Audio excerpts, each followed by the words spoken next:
Seri ketiga Bukek Xiansu. Cinta Bernoda Darah. Audiobook, novel silat.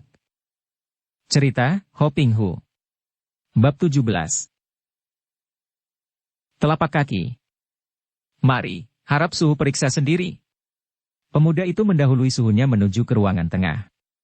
Dan di atas tembok, dekat kamar Xian Eng, di atas sebuah meja kecil, terdapat beberapa tapak kaki berlumpur di atas tembok. Inilah tanda itu, suhu, bukankah ini penghinaan yang amat besar? Entah tapak kaki siapa ini? Kata Sumaboan sambil menudingkan telunjuk kirinya ke arah tembok. Beberapa orang penjaga yang tadi dimaki-maki Sumaboan memandang juga dengan muka pucat. Pantasnya, hanya kaki binatang merayap sebangsa cecak yang dapat meninggalkan jejak di atas tembok. Akan tetapi, jejak yang tampak jelas di atas tembok itu adalah jejak kaki manusia. Kaki yang pendek, jari-jarinya terbentang seperti biasanya jari kaki orang yang tak pernah pakai sepatu. Jejak kaki itu kanan-kiri berjalan rapi seperti jejak orang berjalan dengan langkah pendek-pendek. Akan tetapi bagaimana mungkin seorang manusia berjalan di atas tembok seperti cecak? Mata tunggal Itgan Kaiyong melotot sebentar memandang tapak kaki itu. Pek Ho Yuchong, ilmu merayap di tembok seperti cecak, tingkat tinggi. Manusia sombong bermaksud menakut-nakutimu atau memang hendak memamerkan kepandaiannya yang tidak seberapa ini. Orangnya pendek, tak pernah pakai sepatu. Tiba-tiba Itgan Kaiyong berhenti bicara, matanya bersinar-sinar. Pendek tak bersepatu? Hanya Kim Lun Sengjin tokoh sakti yang pendek dan tak pernah bersepatu. Sumaboan berkata. Gurunya mengangguk. Tapi segera menggelengkan kepala, alisnya berkerut. Sudah tentu dia bisa melakukan hal ini, akan tetapi kurasa bukan dia. Kim Lun Sengjin biarpun suka bergurau, akan tetapi tidak seperti anak kecil meninggalkan jejak kaki di sini. Tentu seorang tokoh lain yang gila. Itgan Kaiyong kelihatan marah dan menyumpah-nyumpah di dalam mulutnya. Kemanakah perginya Xian Eng? Ketika malam itu ia menangis di atas pembaringannya, tiba-tiba ia mendapat perasaan bahwa ada sesuatu terjadi, bahwa dia tidak sendirian di dalam kamarnya. Ia mengangkat mukanya dari bantal dan dari balik air matanya ia mengerling. Alangkah kagetnya ketika ia melihat bayangan seorang laki-laki tua pendek tersenyum-senyum di tengah kamar, memandangnya. Xian Eng merasa seperti mimpi, digosok-gosoknya kedua matanya, lalu ia bangkit dan duduk. Bayangan itu masih ada, malah kini ia dapat memandang jelas di bawah sinar lampu meja. Benar seorang laki-laki yang tua, pendek dan tersenyum-senyum. Sepasang mata yang jenaka, kumis panjang kaku menunjuk ke kanan-kiri, jenggotnya jarang terurai ke bawah. Sama sekali bukan seorang kakek yang menyeramkan seperti Itgan Kaiyong, namun caranya memasuki kamar cukup aneh sehingga menyeramkan. Akan tetapi, sepasang mata itu terang bukanlah mata orang jahat. Siapakah kau?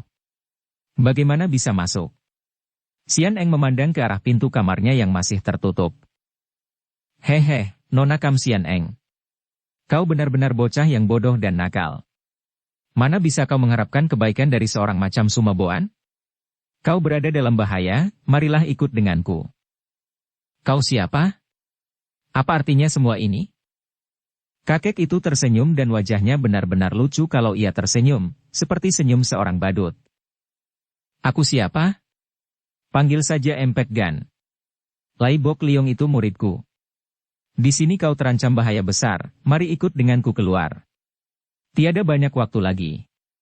Sambil berkata demikian kakek itu menggerakkan tangannya dan gadis ini merasa tubuhnya melayang keluar dari jendela kamar yang ditendang terbuka oleh kakek itu sambil melayang dan menariknya. Ia terkejut bukan main, maklum bahwa kakek ini seorang sakti yang luar biasa.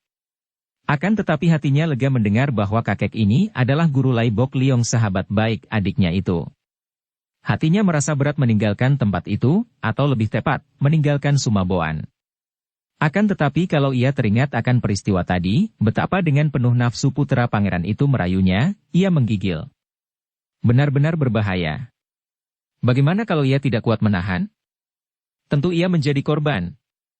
Berpikir sampai di sini, tiba-tiba mukanya menjadi merah sekali. Siapa tahu, kakek aneh ini tadi melihat semua adegan memalukan itu.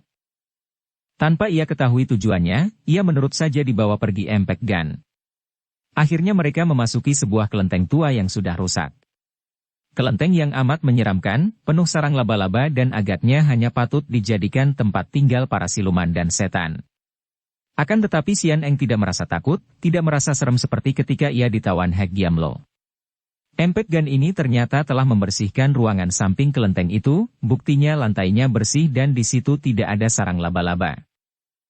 Nah, kita melewatkan malam di sini. Nona, ketahuilah. Muridku ditangisi adikmu yang nakal, yang minta supaya muridku mencarimu sampai dapat. Ketika muridku mendengar bahwa kau pergi bersama Sumabom dan si badut Tok Simlotong, ia mencari aku dan memaksa si tua ini turun tangan. Aku sudah lama mengikuti perjalananmu dan baru malam ini turun tangan setelah melihat betapa besarnya bahaya yang mengancam dirimu. Besok kita melanjutkan perjalanan, malam ini kau boleh mengasuh. Tentu saja tidak seenak tidur di kamar dalam gedung itu, akan tetapi di sini kau lebih aman. Aku sudah tua, tidak bisa lagi membedakan mana cantik mana buruk, hehe. Pada keesokan harinya, pagi-pagi sekali Xian Eng sudah bangun. Memang semalam ia hampir tak dapat memejamkan matanya di dalam kelenteng itu. Pikirannya kacau balau dan resah kalau ia teringat akan Sumaboan. Dengan girang ia mendapatkan sebuah mata air di belakang kelenteng dan setelah mencuci muka dan tubuh sehingga terasa segar, Xian Eng kembali ke dalam kelenteng, akan tetapi, kakek pendek lucu itu ternyata masih mendengkur. Ia tidak berani mengganggu dan menanti. Akan tetapi sampai matahari naik tinggi, kakek itu belum juga bangun. Akhirnya habislah kesabaran Xian Eng. Empek Gan. Empek Gan. Bangunlah. Ia mengguncang-guncang lengan kakek itu. Kakek itu kaget, geragapan bangun. Ada apa? Kebakaran. Dunia kiamat? Celaka. Aku masih ingin hidup. Ia melompat dan lari ke sana kemari, kelihatan bingung sekali sehingga Xian Eng menjadi geli melihatnya. Tidak ada apa-apa, Lopek. Katanya membantah. Kakek itu menjatuhkan diri duduk di atas lantai, bersandar tembok, terengah-engah dan mengusap-usap kedua mata dengan belakang tangan seperti kebiasaan anak kecil kalau bangun tidur. Aduh ampun. Sampai kaget setengah mampus hatiku. Puluhan tahun hidupku ayam tentrem, sekali dekat wanita, tidur saja tidak nyenyak lagi. Beratnya orang membela murid. Hei! Mana Bok Liong? Bocah tolol itu belum juga muncul? Nona, kau melihat dia? Xian Eng mendongkol bukan main mendengar kata-kata kakek itu tentang wanita. Akan tetapi maklum bahwa kakek ini termasuk orang aneh. Ia tidak mau melayani dan pertanyaan terakhir ia jawab dengan gelengan kepala. Wah, betul-betul dia tidak muncul. Celaka. Tentu ada apa-apa. Tak mungkin dia berani tidak mentaati perintahku dan memenuhi janji. Wah, sudah siang, hayo kita pergi. Kali ini Empek Gan tidak menarik tangan Xian Eng seperti malam tadi. Mereka berjalan keluar dari kelenteng dan Xian Eng mengikuti kemana kakek itu pergi. Tiba-tiba berkelebat bayangan orang, Xian Eng memandang ke depan dan jantungnya berdebar ketika ia melihat jubah hitam dan topi sastrawan. Suling emas. Dia suling emas. Mari kejar dia. Xian Eng lalu lari mengejar. Wah, pagi-pagi belum sarapan kau ajak balapan lari. Dengar perutku mengeluh panjang pendek. Tak usah kejar. Akan tetapi kedua kakinya yang pendek itu terpaksa mengikuti Xian Eng yang menggunakan ilmu lari cepat mengejar suling emas. Dia suling emas, aku mau bertanya tentang kakakku. Xian Eng tidak pedulikan omelan kakek itu dan terus mengejar. Ketika melihat suling emas yang sudah jauh itu lenyap ke dalam sebuah rumah yang sunyi, Xian Eng berhenti di depan rumah itu, meragu sebentar lalu tanpa banyak cakap lagi ia juga memasuki pekarangan rumah yang sunyi dan terus menerobos pintu depan untuk mencari suling emas. Dari belakangnya Empek Gan berteriak-teriak mencela. Seperti sudah diceritakan di bagian depan, begitu memasuki ruangan rumah yang ternyata adalah rumah guru silat Okausu, seorang guru silat di kota Bansin yang cukup terkenal, mereka berdua melihat adegan yang aneh, yaitu Okausu berdiri bengong. Suling emas berdiri dengan alis berkerut memandang ke atas di mana seorang kakek seperti anak hutan sedang duduk di atas balok tiang melintang dekat atap rumah sambil makan daging paha yang digerogoti. Melihat ini Empek Gan berlari menghampiri tiang dan memanjat tiang itu seperti seekor kera memanjat kelapa, berteriak-teriak menyuruh turun kakek seperti orang hutan itu. Wah, aku kenal kau sekarang. Tak salah lagi. Gundul pacul, punuknya seperti lembu jantan, mukanya buruk seperti monyet, perutnya gendut seperti babi, telanjang hanya pakai cawat, pemakan daging manusia. Betul, biar selamanya belum pernah bertemu, tapi aku sudah banyak mendengar tentang dirimu. Kau Toat Bengko Aijin. Empek Gan berteriak-teriak sambil memandang dengan wajah memperlihatkan kengerian. Memang betul ucapan Empek Gan yang tampak ketakutan itu. Kakek liar itu adalah Toat Bengko Aijin, si orang aneh pencabut nyawa. Biarpun dia kelihatan seperti orang hutan, namun seperti juga adiknya, Tosim Lotong, kakek ini memiliki kepandaian yang hebat sekali. Dia termasuk seorang di antara Tiante Liokoai, dan julukan sebagai seorang di antara si enam jahat itu memang patut baginya mengingat bahwa ada kalanya kakek liar ini betul-betul makan daging manusia seperti yang dituduhkan Empek Gan tadi. Biarpun ia hidup seperti orang liar, namun tidak biasa Toat Bengko Aijin mendengar maki-makian yang ditujukan kepada dirinya. Sedikit saja orang berani menyinggungnya, jangan harap dia mau mengampuni nyawa orang itu, apalagi sekarang ada orang pendek ketakutan ini berani memaki-makinya seperti itu. Toat Bengko Aijin terbahak-bahak dan inilah menjadi tanda bahwa dia sedang marah besar. Cacing perut. Makanlah ini. Tangannya yang besar berbulu itu bergerak. Tulang paha yang sudah tak berdaging lagi itu ia lontarkan ke arah Empek Gan yang masih memeluk tiang dengan kaki tangannya.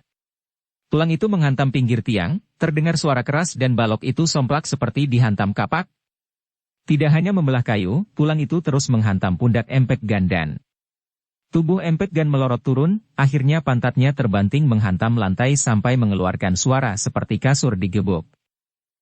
Empek Gan meringis kesakitan, bangun berdiri dan menepuk-nepuk pantatnya, agaknya untuk menghilangkan rasa sakit. Debu mengebul ketika celana belakangnya itu ia tepuk-tepuk. Karena kebetulan sekali Sian Eng berdiri di belakangnya, gadis ini melangkah mundur dengan kening berkerut. Celaka pikirnya, ia telah salah sangka. Kakek ini sama sekali bukanlah orang sakti. Mungkin hanya pandai lari cepat saja.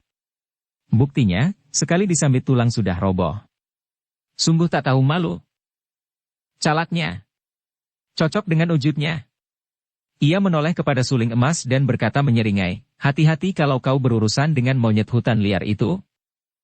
Cacing busuk, jangan lari kau. Empek Gan tertawa membalikkan tubuhnya membelakangi Toat Bengko Aijin sambil menggoyang-goyang kibul dan berkata, beginikah gerakan cacing? Hoho, sebentar lagi mau mampus masih suka maki-maki orang. Setelah berkata demikian, kakek ini menggerakkan kedua kakinya lari keluar dari rumah itu sambil menoleh ke arah suling emas dan berkata, jaga nona ini baik-baik, jangan sampai dia dirayu palsu oleh Sumaboan lagi. Sian Eng menjadi makin mendongkol, akan tetapi suling emas tidak pedulikan kakek itu, juga agaknya tidak peduli kepadanya, buktinya menengok pun tidak. Suling emas menghadapi kakek liar di atas itu sambil berkata, suaranya serius penuh ancaman. Toat Bengko Aijin, biarpun di antara kau dan aku tidak pernah terjadi pertentangan karena kita masing-masing mengikuti jalan sendiri, akan tetapi hari ini kau telah melanggarnya. Lekas kau bebaskan dan kembalikan nona yang kau culik, kalau tidak, aku suling emas tidak akan berlaku sungkan-sungkan lagi. Dengar baik-baik, kalau kau mengganggu nona itu, aku bersumpah takkan berhenti sebelum dapat merobek tubuhmu menjadi 4 potong. Suling emas, kau bocah kemarin sore yang masih ingusan, sombong amat ucapanmu. Sudah lama aku ingin mencoba kepandaianmu, dan hari ini adalah hari baikku, aku belum ganggu nona cilik itu, tunggu sampai aku menangkapmu untuk kupanggang bersama, hehe. Oh Kausu, aku minta tolong kepadamu, bawa keluar nona ini ke tempat aman. Kata suling emas, maklum bahwa ia akan menghadapi lawan-lawan tangguh sehingga kehadiran Sian Eng hanya akan merupakan gangguan belaka. Kau ikutlah bersama Oh Kausu, tunggu aku selamatkan adikmu. Sian Eng diam-diam terkejut dan dapat menduga bahwa yang diculik oleh manusia liar itu tentulah Lin Lin. Maka tanpa banyak cakap lagi ia mengangguk dan bergerak mengikuti guru silat yang wajahnya sudah pucat karena gelisah itu. Akan tetapi begitu keduanya keluar pintu, terdengar pekik mengerikan dan tubuh Sian Eng terhuyung ke belakang, masuk kembali ke ruangan itu disusul tubuh Oh Kausu yang terlempar dan roboh di atas lantai dalam keadaan tak bernyawa lagi, pada pipinya terdapat luka kehitaman. Toat Bengko Aijin tertawa bergelak dan tubuhnya yang besar gendut itu melayang turun dengan amat ringannya. Biarpun tubuhnya gendut dan gerakannya kelihatan kaku, akan tetapi ternyata ia gesit dan cepat sekali. Begitu kedua kaki menyentuh lantai, kedua tangannya sudah bergerak menerjang suling emas. Dari kuku-kuku jarinya yang panjang itu terdengar bunyi bercuitan. "Xian Eng, jangan keluar, di sini saja." Pesan suling emas dan tubuhnya berkelebat lenyap, berubah menjadi bayangan yang berkelebatan di sekeliling tubuh Toat Ben Koai Jin. Kiranya dua orang sakti itu sudah saling terjang dengan hebatnya. Xian Eng menyelinap ke sudut ruangan itu, memandang penuh kekhawatiran. Ia cemas sekali, takut kalau suling emas kalah sedangkan dia sendiri tidak berdaya membantu karena maklum bahwa tingkat kepandaiannya masih jauh ketinggalan dan kalau ia membantu, hal itu malah akan membikin repot suling emas saja. Suling emas adalah seorang pendekar besar yang menjunjung tinggi kegagahan. Ia merasa khawatir sekali akan keselamatan Lin Lin, juga kini harus menjaga keselamatan Xian Eng, sedangkan lawannya yang sakti Toat Ben Koai Jin ini masih dibantu oleh orang-orang jahat dan sakti lain yang berada di luar pintu rumah. Tentu saja ia tahu bahwa tewasnya Okausu adalah karena serangan dari luar rumah, dan melihat luka hitam di mukanya itu, agaknya itulah hasil kerja Toksim Lotong, yaitu gigitan ular berbisa. Biarpun demikian, namun melihat betapa Toat Ben Koai Jin hanya seorang diri saja menghadapinya dengan tangan kosong, ia tidak sudi menggunakan senjata yang paling ia andalkan, yaitu sulingnya. Ia pun menghadapi lawan ini dengan tangan kosong pula. Toat Ben Koai Jin dan adiknya, Toksim Lotong, sebetulnya adalah dua orang penghuni pulau kosong di Lamhai, Laut Selatan. Tadinya mereka berdua adalah kacung atau pelayan-pelayan cilik seorang tokoh besar di zaman Tang, seorang panglima yang tidak sudi menghambakan diri kepada musuh setelah kerajaan Tang jatuh. Ia melarikan diri ke selatan dan mengasingkan diri di Pulau Kosong, hanya ditemani dua orang kacungnya. Panglima ini berilmu tinggi dan sampai mati ia tinggal di dalam pulau itu, tak pernah meninggalkan pulau. Semua ilmunya ia turunkan kepada dua orang kacungnya yang mendapat kemajuan sesuai dengan bakatnya masing-masing. Akan tetapi, agaknya karena mereka tak pernah bergaul dengan dunia ramai, juga karena di pulau itu banyak terdapat binatang-binatang berbisa, kedua orang bersaudara ini hidup seperti tidak normal lagi. Mereka menjadi korban gigitan serangga-serangga berbisa yang meracuni otak mereka sehingga hidup mereka menjadi liar seperti binatang-binatang hutan.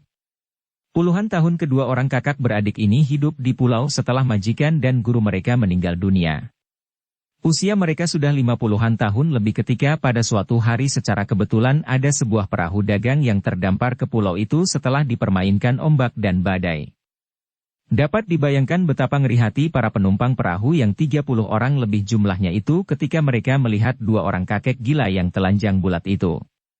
Dua orang kakek itu segera menyerang mereka dan dalam waktu singkat saja, 30 orang lebih telah tewas oleh mereka berdua. Kemudian mereka secara ngawur mengembangkan layar dan berlayarlah mereka ke tengah samudera. Karena tidak biasa, mereka mabuk laut, mengamuk dan merusak isi perahu, kemudian roboh telentang di dalam perahu, pingsan. Angin dan ombak yang kini mengemudikan perahu dan akhirnya mereka terdampar ke darat. Saat itulah mulai muncul dua orang sakti yang aneh di dunia Kang Ou.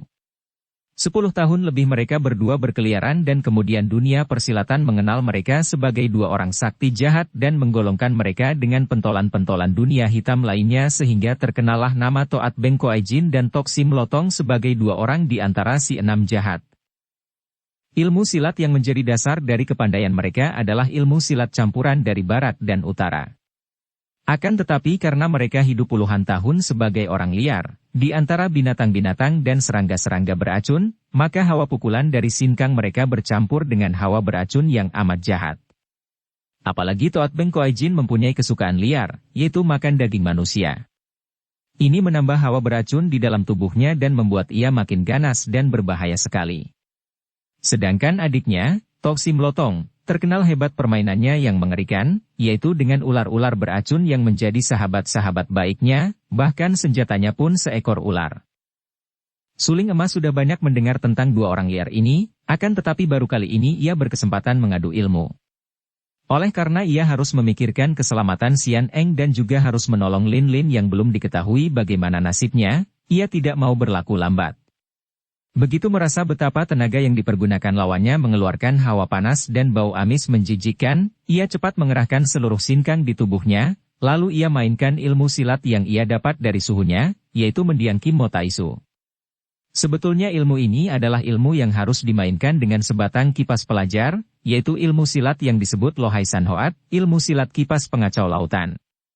Akan tetapi karena lawannya bertangan kosong, maka suling emas juga bertangan kosong mainkan ilmu silat pengacau lautan ini. Hebat memang kepandaian Toat Beng Koai Jin. Yang amat berbahaya adalah kuku-kuku jari tangannya. Biarpun ia tidak bersenjata, namun memiliki kuku-kuku panjang seperti itu, sama saja dengan memegang atau menggunakan 10 buah pedang-pedang kecil. Setiap buah jari mempunyai kuku panjang dan bukan hanya kuku runcing, melainkan kuku yang mengandung hawa beracun sehingga sekali saja kulit terkena guratan sebuah di antara kuku-kuku ini, akan melepuh kulit itu dan akan keracunan darahnya. Semua ini dipergunakan dengan gerakan cepat dan lincah, ditambah lagi dengan gerengan-gerengan seperti seekor singa dan muncratnya air ludah serta peluh yang memuakkan baunya. Hampir suling emas tidak tahan menghadapi ini, terutama bau itu. Beberapa kali ia terpaksa melompat mundur untuk menyedot hawa segar. Akhirnya ia berseru keras, "Toat Beng Koai Jin, lekas kau kembalikan nona yang kau culik. Kalau tidak, terpaksa aku membunuhmu. Aku tiada waktu lebih lama lagi untuk bermain-main denganmu." Sambil berkata demikian, suling emas mengeluarkan sebuah kipas yang dipegangnya dengan tangan kiri. Hanya kipasnya yang akan dapat membantunya mengusir bau memuakkan itu. Ia masih sungkan mengeluarkan sulingnya, melihat betapa lawannya tetap bertangan kosong. Melihat bahwa lawannya hanya mengeluarkan kipas kain sutera yang halus dan kecil saja, Toat Beng Koai Jin tertawa hahihe, kemudian menubruk lagi melancarkan serangan-serangan dahsyat. Akan tetapi, sekarang suling emas bersilat Lohai San Hoat dengan kipas di tangan, dan karena ilmu silat itu memang ilmu silat kipas, tentu saja kehebatannya lipat 2 kali daripada tadi ketika ia mainkan dengan tangan kosong. Seketika tampak gulungan sinar putih yang kadang-kadang menutupi pandangan mata Toat Beng Koai Jin, malah kakek liar ini merasa sesak napasnya oleh tiupan angin dari kipas itu. Tidak saja semua bau busuk dikembalikan ke hidungnya sendiri, akan tetapi ditambah pula dengan angin kebutan kipas yang dilakukan dengan tenaga sinkang seorang ahli. 2 kali sudah pundak Toat Beng Koai Jin kena disentuh ujung gagang kipas, sakitnya bukan kepalang. Diam-diam suling emas terkejut dan kagum. Sentuhannya dengan ujung gagang kipas itu sebetulnya adalah totokan yang pasti akan merobohkan lawan. Akan tetapi kakek liar ini hanya menyeringai kesakitan saja, sama sekali tidak roboh malah maju makin nekat. Kiranya kakek ini telah kebal kulitnya dan agaknya pandai pula memindahkan jalan darah. Betapapun juga, setelah suling emas mainkan kipasnya, Toat Beng Koai Jin terdesak hebat. Berkali-kali ia menggereng marah. Namun semua tubrukan, cakaran hantaman dan tendangannya hanya mengenai angin belaka. Manusia liar, robohlah. Secepat kilat, kipas itu bergulung-gulung sinarnya menutupi pandang mata lawan dan tangan kiri suling emas sudah menyerang dengan jari tangan terbuka ke arah ulu hati yang telanjang itu. Akan tetapi, Toat Beng Koai Jin benar-benar hebat kepandaiannya. Begitu jari tangan suling emas yang mengandung tenaga sinkang amat kuat itu menyentuh kulit dadanya, tubuh bagian ini secara tiba-tiba dapat ditarik masuk dan mulutnya menyemburkan uap ke depan, disusul pukulan kedua tangan. Ih! Suling emas terpaksa mengipaskan kipasnya ke depan untuk mengebut pergi semburan uap bacin itu, lengannya dengan mudah menangkis pukulan lawan dan sebelum lawan mendesak terus, gerakan suling emas berubah. Ia telah menggunakan gerakan ilmu silat sakti Hong In Bun Hoat yaitu jurus ilmu silat huruf yang ia terima dari Bu Kek Xiansu. Dengan gerakan jurus ilmu silat sakti ini, yang ia lakukan dengan menuliskan huruf langit, sekaligus ia telah menyerang sampai 4 kali. Serangan terakhir merupakan gerakan bertentangan karena baru saja ia menyerang dengan arah ke kiri bawah, sekarang tiba-tiba kipasnya menerjang dari atas ke bawah kanan. Augh! Perubahan-perubahan yang amat cepat dan aneh dari jurus ini tak dapat diikuti dan diduga oleh Toat Beng Koai Jin, maka biarpun ia sudah mengelak dan menangkis tidak urung pahanya terpukul gagang kipas. Kelihatannya perlahan saja, akan tetapi kalau saja bukan Toat Beng Koai Jin yang menerima hantaman ini, tentu tulang pahanya akan remuk. Kakek liar ini hanya mengeluh dan tubuhnya bergulingan, akan tetapi ia sudah dapat melompat berdiri lagi lalu meloncat ke atas, membobol genteng melarikan diri. Iblis jahat, lari kemana kau? Suling emas mengejar, akan tetapi tiba-tiba ia teringat akan Sian Eng. Selagi ia ragu-ragu, tak tega meninggalkan Sian Eng seorang diri, dari pintu muncullah Tok Sim Lotong dan beberapa orang pengeroyoknya tadi. Keparat pengecut! Suling emas marah sekali. Jangan anggap aku keterlaluan kalau sekarang aku tidak mau memberi ampun lagi. Setelah berkata demikian tangannya bergerak dan tampaklah sinar kuning bergulung-gulung dengan sinar putih. Sinar kuning adalah sinar sulingnya sedangkan yang putih adalah sinar kipasnya.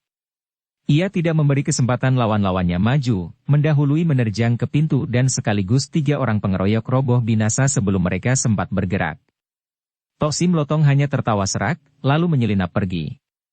Juga para pengikutnya pergi dengan cepat. Sebentar saja tidak tampak lagi lawan di situ. Mari kita kejar kakek liar tadi untuk menolong adikmu. Kata suling emas, menyambar lengan tangan Sian Eng untuk diajak lari cepat mengejar Toat Beng Koai Jin. Nanti dulu, aku tadi melihat kakek itu melemparkan ini. Kata Sian Eng, membungkuk dan hendak mengambil sebuah sampul surat. Akan tetapi tiba-tiba suling emas menggerakkan tangannya dan tubuh Sian Eng terdorong mundur sampai terhuyung-huyung. Kau! Gadis itu berseru marah. Lupa lagikah akan pengalaman di Hitan dahulu? Suling emas mengomel, lalu membungkuk dan mengambil sampul surat itu. Sian Eng terkejut dan teringat, mukanya berubah pucat dan ia merasa ngeri sekali ketika melihat jari-jari tangan suling emas menjepit hancur leher seekor ular hitam yang keluar dari sampul itu. Kiranya suling emas telah menolong nyawanya, karena kalau dia yang tadi mengambil sampul, tentu ia akan tergigit ular yang ia duga seekor ular berbisa yang amat jahat itu. Setelah melempar bangkai ular dengan tak acuh, suling emas menarik keluar sehelai kertas bersurat dari dalam sampul. Alis yang tebal itu bergerak-gerak ketika matanya menari-nari membaca huruf-huruf yang tertulis di atas kertas. Matanya makin berapi-api dan diam-diam Sian Eng menjadi takut. Ia tahu bahwa pendekar itu marah sekali. Kemudian suling emas menarik napas panjang dan berkata, "Tak mungkin mencari di mana adikmu disembunyikan. Akan tetapi sementara ini dia aman. Untuk menolongnya, jalan satu-satunya hanya ke Nancao. Mari kita pergi, dan sekarang ceritakan bagaimana kau dapat pergi bersama Sumaboan." Kata-katanya terdengar ketus dan marah. Sian Eng mendongkol sekali. "Apa pedulimu?" bisik hatinya, "kau seperti seorang ayah atau kakak saya." Namun ia tidak berani membantah dan sambil berjalan di samping suling emas, ia menceritakan betapa Sumaboan mencari Lin Lin dan Lai Bok Liong, kemudian bertemu dengannya. Betapa Sumaboan berjanji kepadanya akan mempertemukan dengan kakaknya, Kam Busong, kalau mau pergi bersamanya ke Nancao. "Bagaimana dia bisa tahu bahwa kau akan bertemu dengan kakakmu di Nancao?" tanya suling emas sambil lalu. "Dia bilang bahwa kakak Busong mempunyai hubungan dengan Nancao, karena itu aku pasti akan dapat bertemu dengannya di sana. Maka aku lalu ikut dengan dia sampai di sini."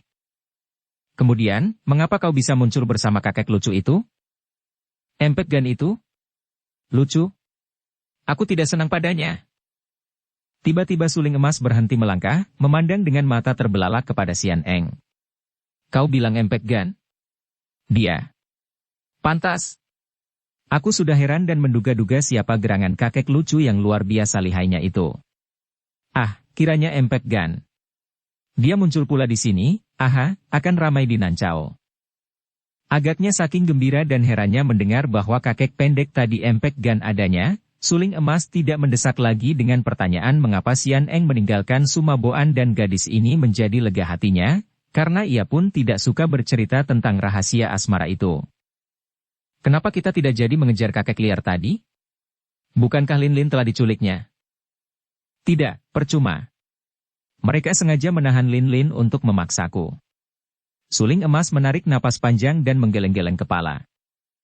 "Mereka? Siapa? Surat itu dari siapakah? Siapa lagi? Dari Sumaboan tentu." Wajah Sian Eng terasa panas sekali, kemudian dingin sampai ke ujung hidungnya. Jantungnya berdebar dan hampir ia pingsan kalau saja ia tidak cepat menekan perasaannya. Kiranya Lin Lin diculik atas perintah Sumaboan. Betulkah ini? Tapi dia selama dalam perjalanan ini baik sekali terhadapnya, hanya malam tadi. Sian Eng menggeleng kepala, tidak berani bersuara karena maklum bahwa suaranya tentu akan terdengar gemetaran bercampur isak. Ia hanya mempercepat langkahnya dan agaknya suling emas senang melihat ini dan ia pun mempercepat langkahnya sehingga sebentar saja mereka sudah keluar dari kota Bansin. Lin Lin berusaha meronta dan melepaskan belenggu yang mengikat kedua pergelangan tangannya, namun sia-sia belaka. Ia memandang ke arah Lai Bok Liong yang terikat seperti seekor babi di atas sebatang balok melintang, tingginya kurang lebih 1 meter dari tanah. Ingin ia menjerit minta tolong, namun sia-sia karena mulutnya ditutup sapu tangan yang diikatkan erat sekali ke belakang kepalanya sehingga untuk bernapas saja amatlah sukar. Seperti diketahui, ketika ia dan suling emas dikeroyok oleh Tok Sim Lotong, Toat Beng Koai Jin, dan banyak lagi orang-orang yang kepandaiannya cukup kuat, ia telah kena ditawan oleh Toat Beng Koai Jin dan dibawa lari pergi dari gelanggang pertandingan. Ia berusaha untuk melepaskan diri atau memukul, akan tetapi tubuhnya lemas semua, kaki tangannya tak dapat digerakkan lagi. Hampir ia pingsan ketika tubuhnya dipondong oleh kakek liar itu.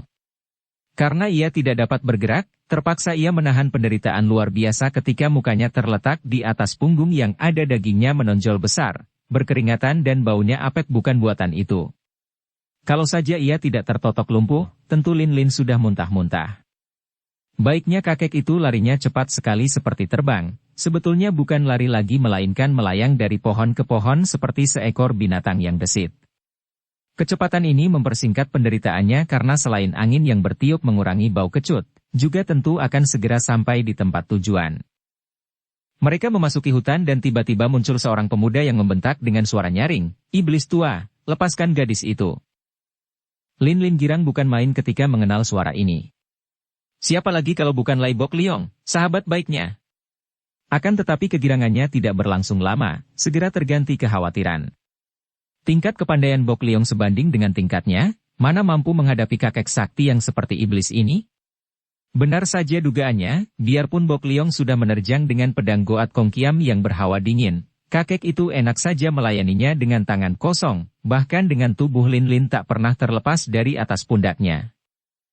Seperti juga Lin Lin, pemuda itu tak dapat bertahan lama menghadapi kakek sakti ini.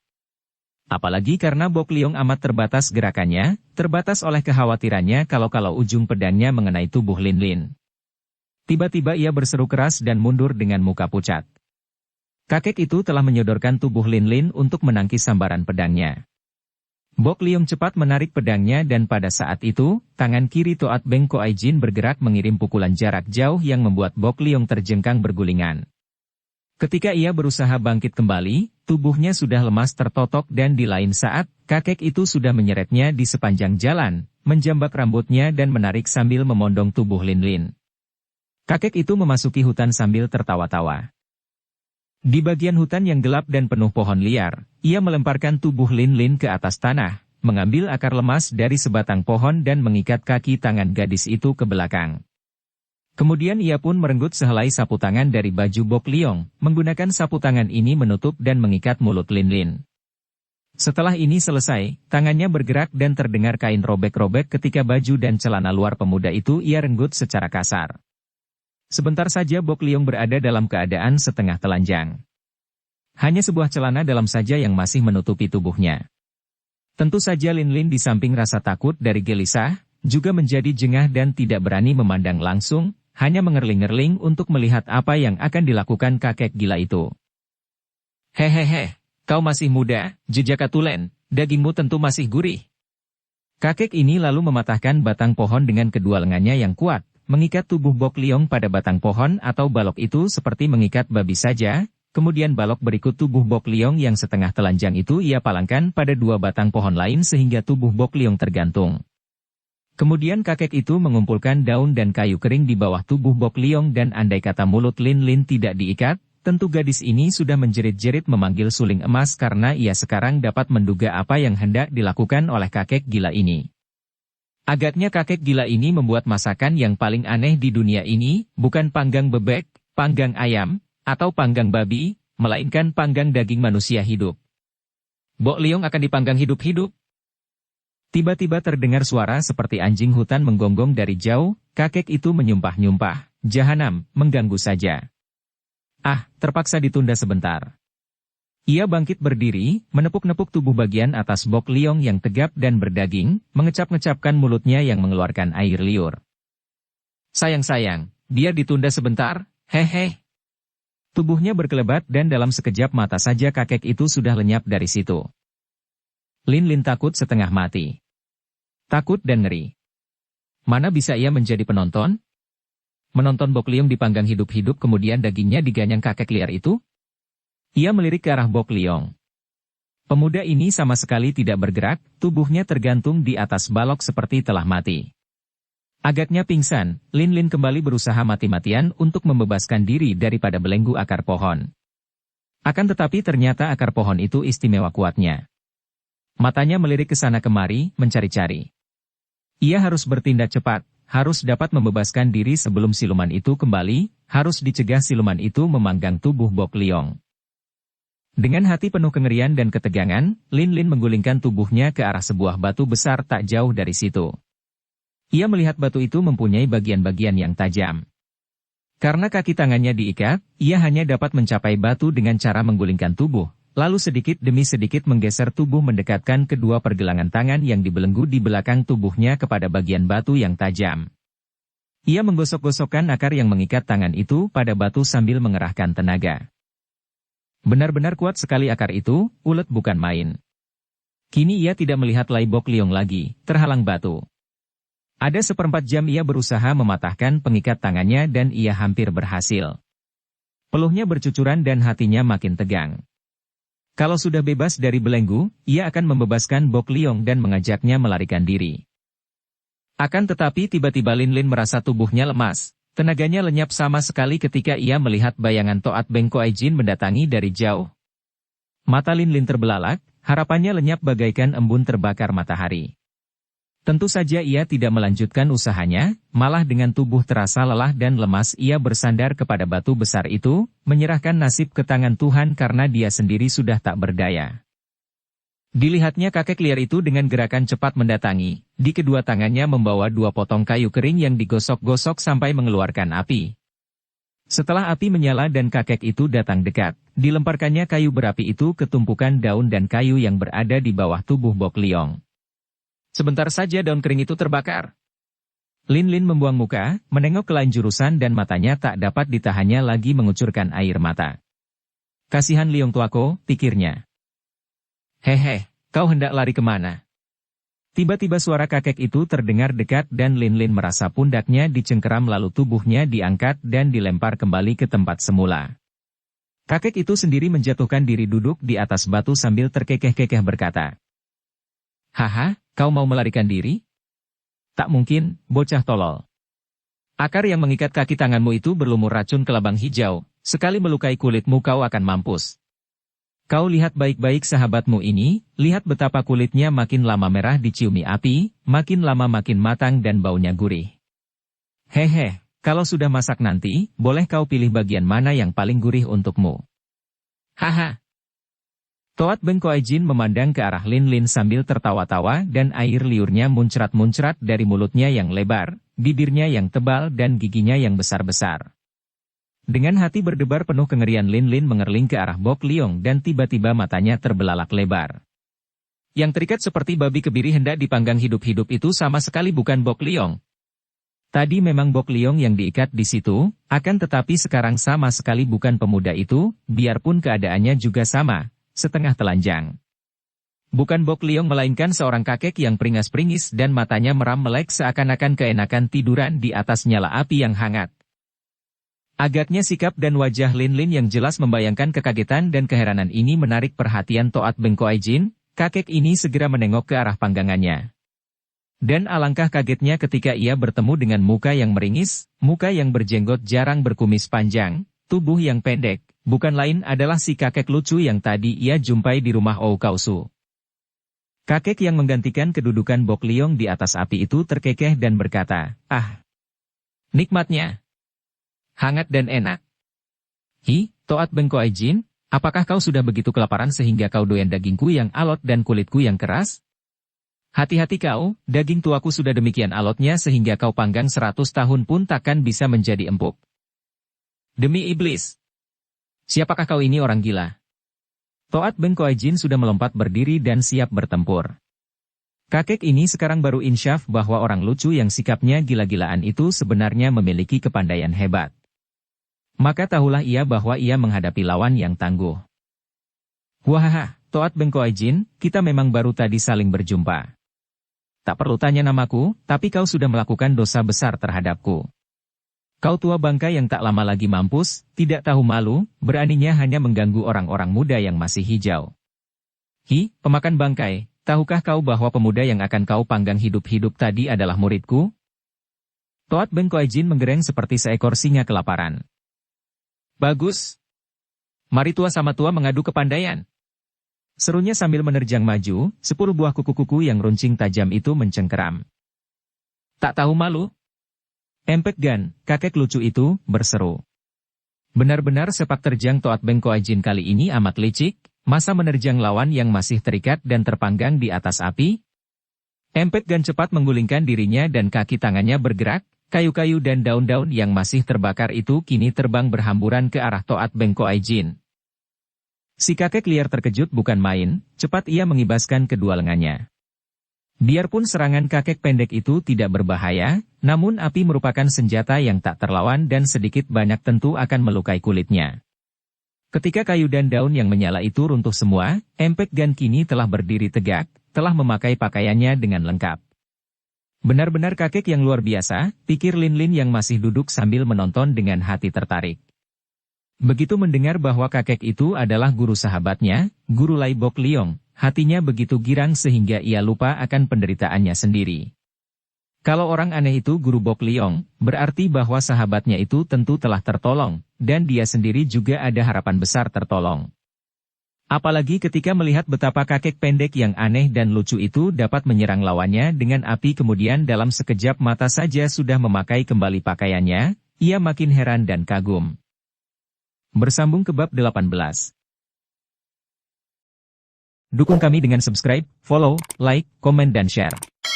Terima kasih.